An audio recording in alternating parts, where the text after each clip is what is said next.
Welcome to Seattle Side Up TV. My name is Abraham Deweese. With us is Ian Loney and Matthew Page. We're here to talk about the Kansas City Royals series with the Mariners and the Angels series. We're also going to talk a little bit about betting on baseball and why you shouldn't do it. And maybe cover a little bit about who the Mariners probably ought to trade or investigate trading and selling. All right, guys. The Mariners just played the Royals this last week. Came out 1-2. Didn't look good. Well, yeah, first of all, they started off by, the Royals have some injury problems on their pitching rotation, and they dug Joe Blanton out of retirement. Now, the problem with that is Joe Blanton has made an entire career out of beating up on the Mariners. So he proceeded to give up one run in 6 2/3 innings. Cano hit a solo home run, and that was about it. That was about the only hit I gave up, actually, until the 7th inning. So we let the fossilized remains of the next Oakland player beat the crap out of us. Joe Blanton makes his money beating up the Mariners. Yeah, his entire career, essentially, is He's a Cy Young Award winner against the Mariners. Okay, was there anybody that we could actually take out of that, from the Mariners' perspective? Was there anybody that we could look at and say, you did a great job? Cano hit a home run. A great job, I said. Okay. Not something he should be doing on a regular basis. I mean, Well, how about the Royals ex-prospect? The Royals ex-prospect, which one is that? Mike Montgomery. Oh, well, that was the second game. Hey. So in the second game, Mike Montgomery did proceed to go and throw a complete game shutout, a 4-hitter. He has been the surprise of the season so far, as he was acquired for peanuts, essentially. And he has come on and has pitched very well. His ERA is down around 3.2 at this point, I think. No, it's below 3. Oh, it's below 3 now after the shutout. What is he, a 27-year-old? Just came up in the minor league system? Nothing prospect for forever, and all of a sudden he's pitching lights out. He used to be a prize prospect. Yeah. And then he kind of fizzled. Yes. But hey, kind of clicked. Late bloomer. All right, I'm okay with that. Now, also in that game, they won at 7-0. Dustin Ackley came about that close to hitting for the cycle. He had the single, the double, and the home run. His last at bat, he hit one up the gap, and the Royals center fielder made a shoestring catch to prevent a surefire triple that would have hit for the cycle. So there was that too. That's pretty slick. What was the main problem though against the Royals? Are they just that better of a team than we are? Well, Yes. Every phase. All right. Well, okay. Hey, they're much better. We can never be Royals, I guess, is the idea there. All right. So we played also over this last weekend the Los Angeles Angels of Anaheim, Rancho Cucamonga, Rodeo Drive, and Santa Ana, Santa Barbara, Orange County. Yeah. And Catalina Island. Yeah. Okay. But again, we went 1-2 in the series against those guys. What the heck, man? What the heck? Well, the Angels have been on the rise as of late. They've really stepped up, and the Astros they're not playing as well as they started out the season. So they're young and they're fading. So there's a lot of talk now that the Angels are really going to move up and take the division, and we're definitely not standing in the way. What for the sake of Jiminy Christmas do we think about Albert Pujols? This guy who was considered an albatross contract is on fire. Well, he's not. He's still in what would be considered the latter part of his good years. I mean, he's not. He's 33, 34 at this point. He's only a couple years older than Cano. He's finally healthy. He had that foot thing that had been going on for years. He's been playing a little banged up. Yeah, and he has Trout hitting in front of him, so he's going to get pitched to, which never used to happen. Oh, wait, whoa. The sabermetrics guy is telling me that. Wait a minute here. No, shut up. The sabermetrics guy is telling me that it matters hitting behind a good player. Sabermetrics will even show you that you get more fastballs and better pitches to hit when you're hitting behind. No, you told me for years that's irrelevant. I never told you that damn thing. Lies, vicious lies. All right, I think the effect is overblown, but yes, it is definitely. I knew it. There is definitely an effect. Sabermetrics, tools of the devil. It's nothing but numerology. Anyway, so Okay, all right. made up science. Moving on. Pseudoscience. Anyway. So what happened in the series? That's what we really. That's really okay. Well, we lost We lost the series. We didn't win. We only won one game, which was Friday night, which Taiwan Walker pitched 7 innings and only let up 1 run. The kid is consistently. He's showing that he's putting it all back together.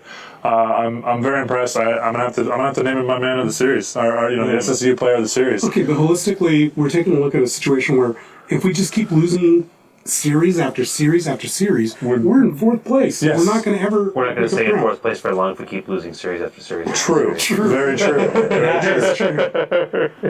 Okay, but you guys like Carson Smith. I'm a big fan of Carson Smith. Yeah. I don't know why he's lost his closer spot. On Friday night they had I don't understand Rodney either. pitch the save, and I don't understand it. I really don't. I assume it's just because Rodney's a quote-unquote proven closer, and so McClendon's just going to give him every chance until. So I wrote an article this Whatever. week. I wrote an article this week for our website, salesiteup.com, and Check it out; it's a good site. it's a great site. We're big in Vietnam, but inside joke. Sorry, guys. Moving on. Franklin Gutierrez got called up this week. I think that was a call up that they needed to do for a long time. Yep, death defying things. It's good to have him back. Here's hoping he can stay healthy because he's. We need him. It seems like they've been able to manage him pretty well down in Tacoma, and it seems like hopefully he'll be able to stick up here this time. We need him. We need him desperately. We don't need him have desperately. any outfield defense to speak of. Okay, if I could just ask you guys, are we buyers or sellers at this moment in time? Well, we're 8 games under 500. We're sellers. We're sellers. We're absolutely sellers. Yeah. Okay, so we brought up Franklin Gutierrez, death-defying things. Is the next move bringing up Montero? Well, the next move is to get rid of someone and bring in some players, I think. Some players with club control. And I know this might draw some ire from the crowd out there, but I think it's probably, given the season shot, I think it's a perfect time to sell high on Nelson Cruz. Going to bring a lot in for him. He has 3 years left on his contract. Now, 2 of those are probably going to be garbage, frankly, because he's, 36 years old. But it's cheap. It's not as expensive as we originally thought it was going to be. That's true. It's a fairly reasonable contract. That's true. There's a lot of contenders that would love to have him. I think we could get a major league ready player plus a fistful of good prospects for him, though, and I think it would be... Okay, Ian, that's great. So that's your guy. Mm-hmm. I'm going to give you my guy, Jay Happ. Let's trade him. What would you get for him? If we're sellers, you just prospects. I mean, you're not going to get a heck of a lot, but it's a guy similar to Nelson Cruz. Similar to Nelson Cruz, in 3 or 4 years, he's not going to be here. Well, I Happ isn't going to be here next year. He won't even be here next year. One-year deal. So trade him now. Get whatever you can for him. Well, on that same logic, how about Iwakuma? Yeah, he's going to start in AAA at Tacoma this week, and that'll be his last rehab start, and then He he'll should be back after that. Yeah. If he does well in July, and he shows he's sharp, I mean that's a number 2 potentially that you can trade. Matt, he was down at Everett the other week, right? He was, yes. He made. Did he make 2 or he made at least 1? He's made a couple rehab starts now. Yeah. He had 1 at Everett. He's made 1 in Tacoma, and he's slated for 1 more. I think. So that's good news. I mean, if he's coming up to Tacoma and he's not being shut down at that level, that means he's available. He's He's a number 2 pitcher on most teams, and he's this is the last year of his contract, so you're not going to owe him a lot more money. Yeah. And we obviously have some depth and youth at the pitching spot, and we could find a spot and we could fill it in. Mm-hmm. Hard decisions. Okay, guys. Hard decisions. Hard decisions. Seager. Do you trade Seager? No. Okay. Do you trade? He's under club control forever, and he's. Yeah, we signed an extension. We signed him to extension. And it's cheap, and he's a cornerstone of our franchise. And he's in his prime. All right. Well, I mean, other than Seager or Felix, I mean, there's nobody left to trade. There is nothing left. I think Cruz is a good sell. I can't. Cruz, Happ is a good. No, let's not cover the guys that we already covered. How about who else? Charlie Furbush? Furbush. What are you going to get out of Furbush? You might get a semi-interesting. He's a top flight loogie. Double A. He can get a decent prospect. He might even get a minor major league 5th starter type. Maybe. Or So you're might get basically something. See you're what you basically got. getting back what you're getting is what you're telling me. Well, Yeah. like a trade, that's kind of how it works. But the reality you is, trade Yeah. from position of strength to get. well, we wouldn't be trading for the same thing. But the reality is that there are a lot of contenders that would love to have him. Yeah, there's a lot of contenders that would love to have a good left-handed one. Okay, out more tough decisions. Howard Lincoln, would you trade him? I would sack him. I'd fire him. I would bury him in a ditch somewhere. And I'd just move put him on. in a retirement home. Yeah. I was just going to punch him, but you're going to bury him in a ditch. Oh, wow. Figuratively. Ian is going to bury Howard Lincoln Well, in a ditch. You heard it here, folks. you heard it here first. So if that happens, I did not want to be an accessory to. if that happens, for the record, we're not involved. Yeah, we're not guilty. He's guilty. You know, That guy. you know who's guilty though? Pete Rose is guilty. Pete Rose is guilty. Like really, really guilty. Now I have to point out one thing though. But you were saying don't bet on baseball.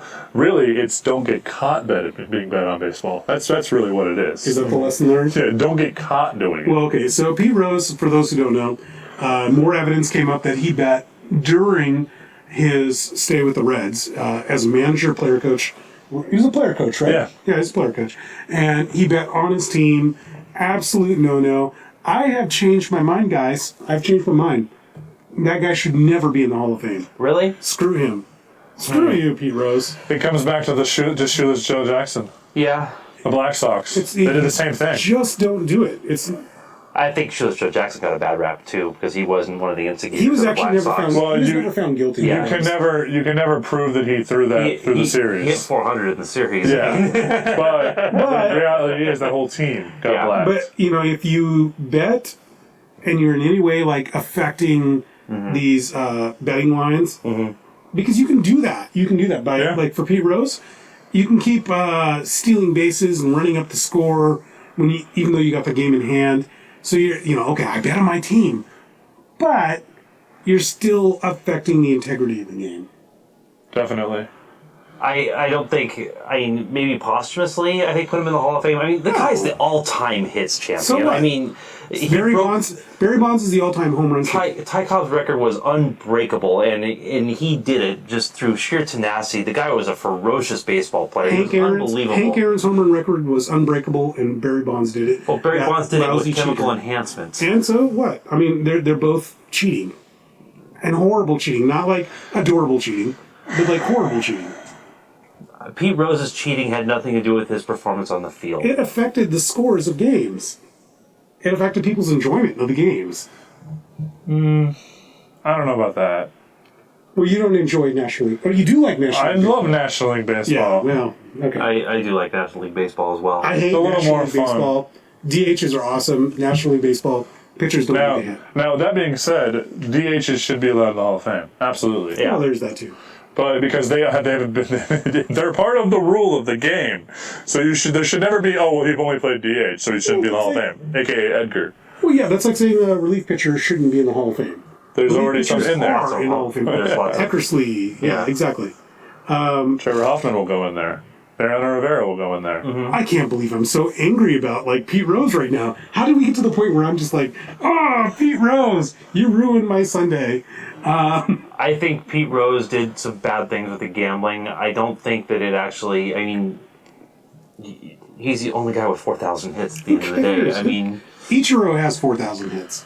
well, if you count his If you count, year 18 season in Japan, yeah. Actually, the Reds tweeted when Ichiro hit what was the number he hit recently here? it would have been his 4,000th. Overall. And it was cool story, Ichiro. Now you only have 1,400 whatever hits to go to catch up to Pete Rose. Yeah. Well, here's another reason The why. bottom line is, just have to say this. The bottom line is that he had a Hall of Fame talent. Mm-hmm. What he did off the field does not matter when it comes to the fact that he owns the records and the fact that he was an incredible ball player and he should be enshrined in the Hall of This Fame. is where I disagree with you. Barry Bonds should be in the Hall of Fame for his home run title, and here's why. human growth hormone and all those steroids and stuff. All they did was they got him bigger, and they kept him healthy, because as he got older, steroids you used to recover faster. But the bottom line is that he still had a Hall of Fame caliber eye and swing mechanics and muscle memory in order to hit those home runs. I can go juice up all I want, and there's no way I'm hitting 755 home runs in my career. Hey, if we play wiffle ball, you might. Wiffle balls don't carry that far. And who's to say Babe Ruth wasn't performance enhancing with hot dogs and beer? Or other things. You forgot the hookers too. He could have been on coke and here's where I fundamentally disagree with you, though, is that, okay, Pete Rose was on the field betting. He was. So you say outside of the field, off the field? No, he was on the field. Was he calling from the dugout? Okay, what about Ty Cobb? Yes, he was. He was a player coach. Well, no. Was he calling from the dugout, setting? Yes, the bets? that's what happened this week. Is they were saying that, like, they were. Well, I knew that it had gotten to the point where he was betting during the games. He was on the phone in the dugout, calling and putting bets down. Didn't know that. Okay. That's the whole thing this week, and I don't know why Pete Rose, like, we should be like bitching about the Mariners. Sorry, complaining about the Mariners, but now all I want to go find Pete Rose, and I want to punch him. Well, to be fair, his wife doesn't let him in the hall. What? You haven't seen that commercial? So Howard Lick and Pete Rose celebrity deathmatch? Yes, I am down for that. Thanks, guys, for joining. Thanks, guys, for joining us this week. My name is Abraham DeWeese. We have Matthew Page, and we have Ian Loney. We'll see you next time, and hopefully we'll be calmer next time. Who would you root for? Pete Rose or Howard Lincoln? Yeah. Pete Rose. Okay. Yeah.